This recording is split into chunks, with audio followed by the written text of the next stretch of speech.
Okay, I think this is recording now, right? Yeah, it is. I can see it. Uh, Hi, Kristyn. Thanks for joining with me today in the short notice. My sincere apologies that I didn't want to bother you on your weekend time. That's And okay. I know it's how hectic it is. Yeah, it's great to hear about you, and I'm glad you're also working in UTS. And as I sent my email regarding passion versus profession, I'm doing my thesis research under Greg Ferry's supervision. So my thesis is dealing with immigrant creatives. Basically, I am doing a zero budget feature film.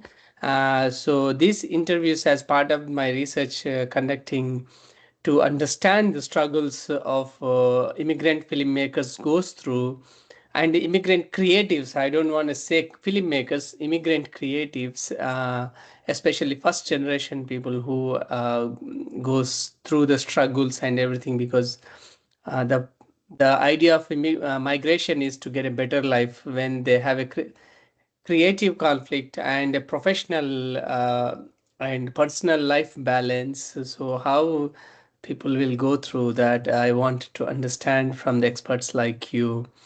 Thank you for joining. I would like to say, I hope, would you give me a consent that this recording I will submit to university, and also eventually in the future on my social media, YouTube channels? Will you be okay with that? Yeah, sure. Thank you very much. I appreciate with that. Kristyn, could you please tell me what's your passion about life? So, writing would be mine. Right now, I'm focusing on young adult and children's literature. So I started writing over 10 years ago, and I've self-published two children's book, and I've traditionally published three young adult books. So there's like it's a hybrid, yeah. And I'm still writing books now after finishing my PhD. I've gotten a bit more time, so I can go back to it. But my PhD was also the creative work for my PhD was also a middle grade book, so it fit into what I really wanted to do. Yeah, which is writing books. Wow, that's great. What's your background, Christine, actually? So I migrated here from the Philippines over 20 years ago. So first generation migrant. I'm the only one in my family who's here in Australia. Oh, okay.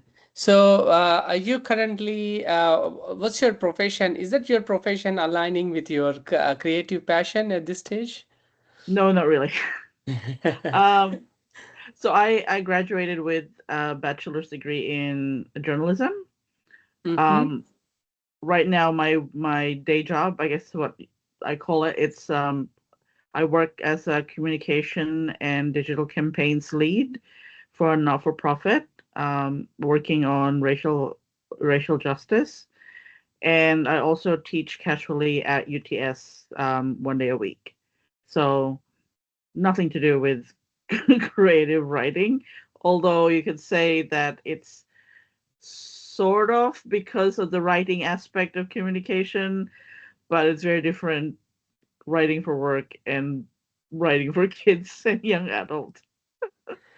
So, but you're still working with your creative passion, even with alongside of your professional work. Yes, basically, when I get the chance, when I get the time, I kind of put aside some time either at night or during the weekend to work on it. So not a lot of time though. Okay. So how you actually balancing this right now? With great difficulty because I work 4 days Uh-huh. for the not for profit, and then I teach 1 day a week for UTS. So that leaves the weekend and nights. I guess that I get more time when the term ends. So because I only teach two terms a year, then that means there's a couple of months break. So I use that time to sort of focus, I guess, that one day to do writing stuff and anything to do with writing, because as we know, writing isn't just writing, it's there's other stuff that comes with it as well. Yes, yes, definitely. Creative writing is something yeah, you need to go with so many other things in your brain and in life as well. Is there any situations that you have to prioritize one over other, or is there any sacrifices have you made? Like, oh, you like writing more, but you need to work. The work has to be above the creative passion. Is there any situations like that? What happens in that situations? How do you manage? I've always known that I have to do like work that actually pays the bills first. So I've accepted a long time ago that if I want to continue writing and if I want to keep writing, that needs to be not as prioritized as what I'm doing um, for work. So I guess that acceptance kind of makes me feel okay with the situation. Of course, you hope that one day this could be your like full-time job, Mhm. but at the moment it's not looking that way. So yeah, it's never prioritized in terms of time. Although some weekends, when I do get a moment, a couple of hours, because Writing New South Wales, they have that 4 hour window where they invite writers to come and use the space to write for 4 hours, and you just sit there with other writers writing, and Mm-hmm. that's a really good time to like just put 4 hours working, nothing else. So that usually happens like a Saturday morning every month. Yeah. So I guess in that way, you you do it for Yeah. that Saturday morning. I think I've also joined last year with that, but I never made it. I never made even one session to go there and write because of this personal life balance, which is very hard. I can understand that, especially in your situation, like being a professor at UTS and working. So, is that affects you emotionally? These kind of things that you are not able to align your passion with as your profession. So, is that affects you emotionally, or how do you handle those kind of situations? I do have moments, yeah, definitely do have moments where, like, especially when you go through social media and look at other people's routines or other people being able to do this full time, you kind of, yeah, I do have moments when I wish that I could do the same as well. But it's, I mean, I don't feel bad that long because I kind of understand that I have different responsibilities, and especially when I started researching for my thesis, I really did see just how different the journey of a writer from immigrant background, especially first generation, is going to be compared to people who you know have the privilege of growing up here and living here. So being able to see that from my research, seeing other people's journey kind of made me feel better that look, we're I guess we're all in the same boat and that we're just doing our best to continue doing this. So it hasn't stopped me. I mean, I was able to traditionally publish 3 books, juggling everything that I was juggling. So it definitely doesn't stop me from doing it. It just, yeah, every now and then you feel deflated, especially if you get another rejection from a publisher that they can't publish your work. Yeah, those moments are especially hard.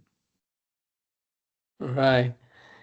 Is there any financial struggles you've been facing because sometimes you take what do you call your passion as priority, but it doesn't pay you my bills or brings money to live. So in those situations, have you ever had faced financial situations that put you in trouble? Uh, feel make you feel like to quit this kind of situations?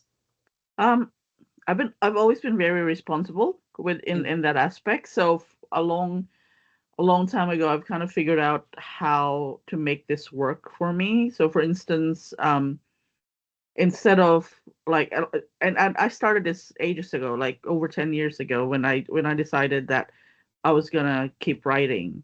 So when I Mm. made that decision that even though this doesn't make me money, I want to keep doing it. I kind of had to change my mindset and my lifestyle to suit it. So, like an example is, I decided a long time ago that all like splurges of, I don't know, new clothes, new shoes, new handbags, all of that was not going to be prioritized for me. So I put that money aside instead for writing conferences, to get editors, to, I don't know, hire a designer. So it was all planned. Like I planned it so that it's not heavy, like it doesn't dip into our family budget, and um, it's set aside for me so I can still do what I want to do, um, while at the same time continue to work so that I have an income and I can keep on living on that income. So yeah, it's just I was being responsible very early on, and it's still something that I do now. So like, another example is like for Christmas or my birthday, Mm. it's instead of like asking for something trivial, I just say, well, give me a gift card for, I don't know, a writing course or this software that I need for this. Like it's all practical, um, because it's something that I can do for what I want to do. Like I can use for what I want to do. So yeah, things like that. But again, because I made the decision, it was easy for me to start looking at it differently. Wow, I understand. That's yeah. So right now, like. I just want to understand what is your cultural identity and background. Does that reflects your creative works? How much important role it's been played in your career so far? Your cultural background and everything, your immigrant background. In terms of writing books, Yes, in terms of writing book and uh, like the whole experience, what you are going through. Do you think that your cultural background have an impact on that? definitely. Because when I came to Australia, I started from scratch. My background in journalism wasn't considered as at par with Australian standards. So I basically had to start from the beginning, prove myself again, and work my way up in my career. And that means everything else, like, writing fiction, learning how to write fiction, all of that needs to be put aside because you need to focus on being able to get a job, keep a job, and continue upskilling so that you continue to keep your job. Um, yeah, definitely something, having that starting from scratch and not being able to work towards your passion definitely is a hindrance. And also, if you don't have the time and the money, the process of writing books is a lot slower for you because you have that barrier already set upon you. Um, but what keeps me going is that my work, which has a lot of Filipino influences in it, I feel like I kind of owe it to keep doing this so that there's at least some representation, for Filipino work and Filipino creatives in young adult and children's literature. So I guess, yeah, even though it's hard, and it's like you end up working a longer day because you're finished work and then you want to write, you it keeps you going, thinking about why you're doing it. True, true. Always your passion keeps you alive. It's for everybody. Otherwise, we wouldn't be doing like this or anything. Do you think if it is in Australia, is there any changes or is there any something in the creative industry that you think is that a fair or unfair situations for the diverse people in Australia? How the Australian industry treating actually? Based on the research I did for my PhD, it's definitely a very white centric industry. Hmm. So from the like if you look at the publishing industry, there's also not a lot of people of color in that. So those who are in the industry ends up being burdened by the responsibility of representing the community and then mentoring. And then you have the writers who don't have the time. Like there's so many barriers, the financial aspect of it as well. um so yeah, there is a lot of Yeah, yeah, I it's understand a this. lot of barriers, and like where do you start? um Yeah.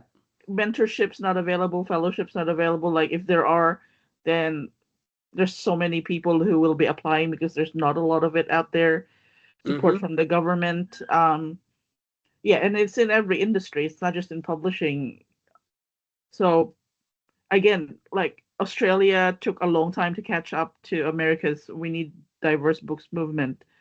So Mm. even now we're still like lagging and really slow in catching up with that diversity. Like even in my research, a report, I cited a report there, which probably you can use in your work as well, Mm-hmm. Thank you for about that. how, yeah, they see the audience as like white middle-aged females, and like diverse people or people from different culture don't read books. There's that assumption in the industry. So all those misconceptions affect how the industry works and how writers of color are perceived. Yes. So recently, I'm having a conversation with some diasporic filmmakers. They also have a same kind of thought process. At the same time, when we see that this statewide and national wide, there is a cultural funds, cultural immigrant funds, creative funds, writing funds, or filmmaking funds. They says that we do in Australia have all these things to encourage.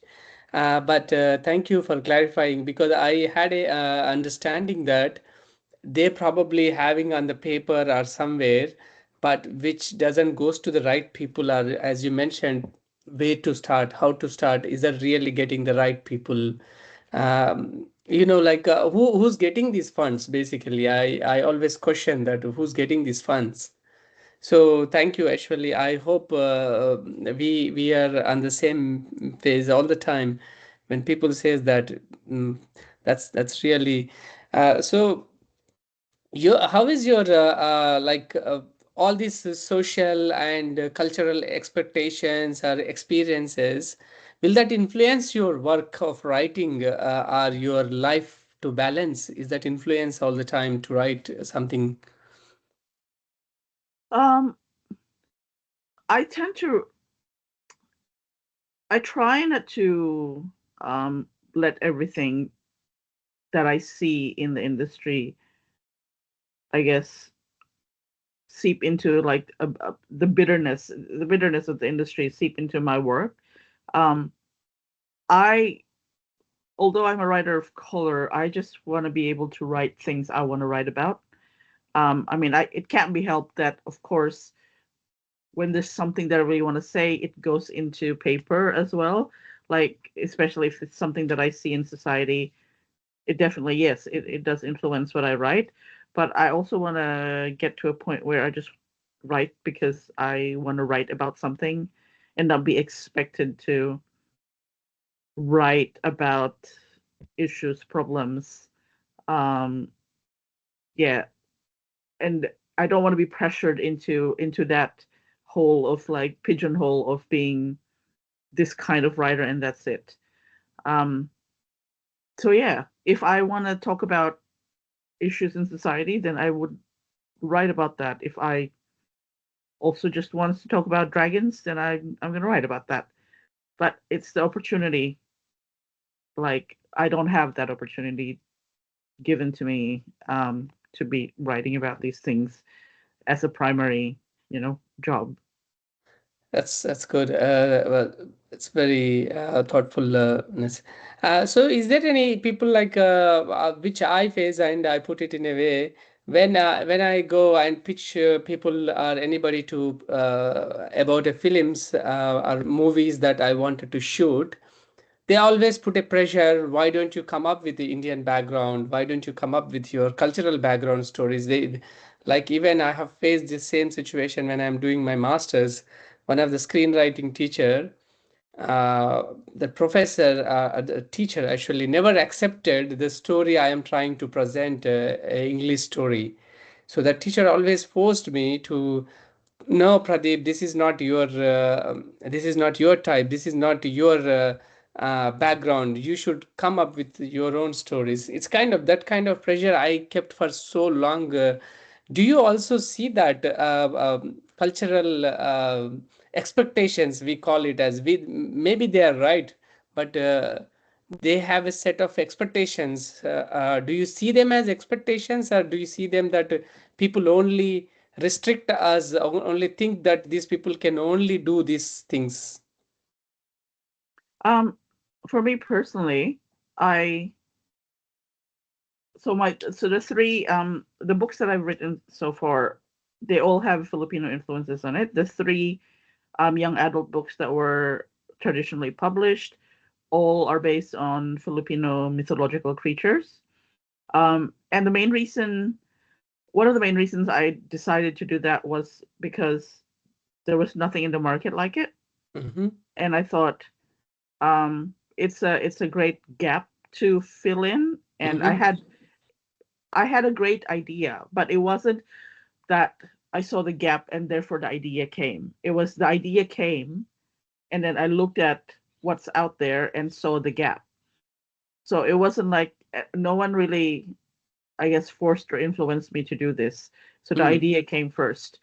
Um, but I have the experience I had was like publishers saying, we already have something similar Mm-hmm. to books that I've written that haven't been published yet. Mm-hmm. And that's what confuses me sometimes. Just like, what do you mean you have You some are. similar books? Like Asian? Mm-hmm. Asia is quite big, so Yes, yes, an Asian absolutely. book is like, Yes, what does I'm that mean? Asian, you're Asian, but we Yeah. are different. So what Uh, does that mean exactly? Uh, yeah. um, yeah. So it just so happened that way. I look me. I tend not to listen to like you should be writing this. You shouldn't be Mm-hmm. writing that. Um, if there is a good story that I can think of, as long as it's culturally sensitive or it's like not stepping on people's cultures, then yeah, why not? You Mm. know? Mm. This is one of the things that I learned in my thesis as well. But for me, I know that in the next couple of books I'll be writing, it'll definitely be Filipino theme. Oh, and I am passionate about this because there is nothing out there. There are Yeah. no stories like that out there, and I want to add to those stories. Um, and if it feels a gap in the market, then that's good. But for me, I love writing these kinds of stories, and it just Mm-hmm. so happened that it represents a certain demographic that Correct. hasn't been represented. It's very positive way of taking, absolutely. So, what is your what do you call, how I put it, as a community collaborations in your journey? What kind of role that played? Is there any much influence or collaborations or support system, if you put it in other way? Have you received anything from your community which is background to you? Yeah, definitely. The Filipino community, like people like, because I used to work for SBS Filipino radio, so they've been very supportive of my work. They every time I have a new work come out, they talk to me about it. They interview me. Yeah, I have also my friends in the Filipino community. They're very supportive as well. Like I actually use beta readers from the community to help me with my work. And then if there's a Filipino author that's being like published and doing successful work, I do my best to support them on social media. Mm-hmm. um for instance, like the books, The Worst Week Ever, one of the authors, Ava, is a Filipino, so I actually went to Kinokuniya and bought a whole stack of her books because I wanted signed copies of her books, and put like showed her on socials like, look, I got all of them. So every time, like, there's another one, Isabel, who just got published as well, and I'm really excited for her second book. So every time there's someone that I know on socials that are like, getting published, just having Mm-hmm. their books out there, I do my best to support them as well, because like that Yes. supports, yeah, that helps the whole community. That's very important thing, especially immigration background. Definitely need a community support system because everybody is in the same phase. That's great that you had a very great support system. How about your family? Or how was their support, and what is the role they play in uh, your passion life or professional life? Uh, Well, my family in the Philippines are, of course, very supportive. They tell older friends about my books. Actually, the books, my three books in the Philippines, ended up being bestsellers in the Philippines, so that was really good. Like my friends, my family, they really help with that one. Um, in Australia, it's me and my husband and my son. And when I tell them I want to go away for 2 nights to write, they absolutely understand. Uh, uh, so they let me be. And so, like, if I need a morning to go to writing New South Wales to write, they understand. So it's been, yeah, I've been uh, lucky in that way that they're very supportive. very, very nice about that actually. So what's exactly aspirations or challenges, what we call like what would you like to tell people like me or students like me, immigrants like me and you, the creative people coming to Australia, and uh, with your experiences, what would you like to tell them how to start their career? Whether is it possible to make your passion as your profession or not? So, what's your thoughts on that? What would you like to give? Um, I think just don't stop. Um, just keep going, because like I've been doing this for over 10 years now, and the only time I actually like rested from it was because when I was doing my PhD. So Mhm. there was no other like way I could do it. But now after I've finished that, I'm back at it again. So um there's an organization in Melbourne called Entrepreneurs, and I love what they said. If they're not gonna give us a seat at the table, we'll make our own table. Wow. So that's been like a really good, Yes, a really absolutely. good mantra for me. And I was like, and I do admit, after doing the research I did for my PhD, I felt really bad. Like I felt disheartened, and I'm thinking that I'm never gonna get anywhere just waiting for the industry to catch up. So Mhm. I've actually decided to like explore self-publishing and actually do it smarter, like the smart way of doing self-publishing, because I've already done it before Mhm. twice, and I'm like I'm done waiting. Um, so yeah, I don't know. Like you had, I think migrants had the guts to leave everything behind to come here for a better Mhm. future. I Yeah. think like draw into that, tap into that power, tap into that strength, and Yeah. keep doing what you're passionate about, and lift each other up, create a community around you. Yeah, just Wow. don't stop. Yes, actually, I love that sentence which you said. Migrants had that guts or intense to feeling to leave everything behind and coming to a new place. And why should we give up on the things? Even when you left the most valuable things behind, and what is there to lose to start and continue to pursue your passion? That's very inspiring, definitely. Uh, so, what's your long-term goals you are looking at, or what are the challenges you're thinking that you might face in the future? I think it's going to be the same, really, as it is now, which is the time and the money to find a niche for yourself to continue Mhm. writing. But I don't think that's going to change anytime soon. And I've decided I'm okay with that because I will I'm going to keep doing it anyway. So I'll keep doing what I'm doing, and so far it's working. And I already have a couple of plans in the future anyway. Mm-hmm. Things seem to be like falling into place. So I'll just keep doing that. But at the same time, I'm going to keep educating myself about Mm-hmm.